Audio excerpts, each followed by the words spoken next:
2025 இதுதான் நடக்க போகிறது என அன்றே கணித்த பாபா வாங்கா மாபெரும் மாற்றத்தை சந்திக்க போகும் உலக நாடு.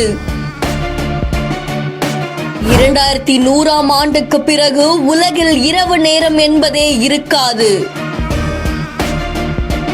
மக்கள் 100 ஆண்டுகளுக்கு மேலாக வாழ வழி பிறக்கும். மறைந்தாலும் அடுத்தடுத்து நடக்கவிருக்கும் பாபா வாங்காவின் கணிப்புகள். பார்வையற்ற பல்கேரிய நாட்டை சேர்ந்த பாபா வாங்கா பத்தின கருத்துக்கள் அடிக்கடி சமூக வலைத்தளங்கள்ல வைரல் ஆகுது. அதுல 1996ஆம் ஆண்டே அவங்க இறந்திருந்தாலும் அவங்களுடைய கணிப்புகள் உலக நாடுகளையே ஆச்சரியத்துல ஆழ்த்தி இருக்கு. இதை தொடர்ந்து பல விஷயங்கள் நடந்ததாகவும் சொல்லப்படுது. அவங்க சின்ன வயசா இருக்கும் போது ஏற்பட்ட மின்னல் காரணமா அவங்களுடைய பார்வை இழந்திருக்காங்க.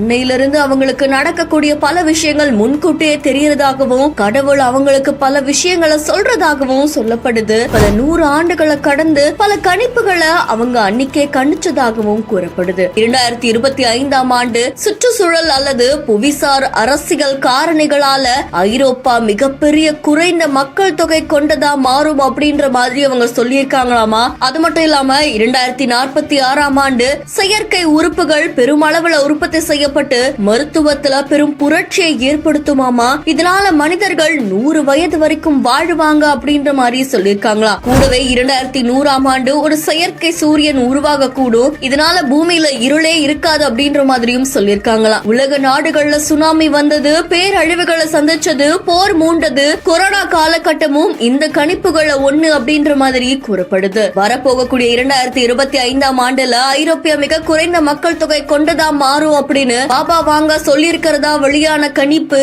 இப்ப பெரும் பரபரப்பை ஏற்படுத்தி இருக்கு.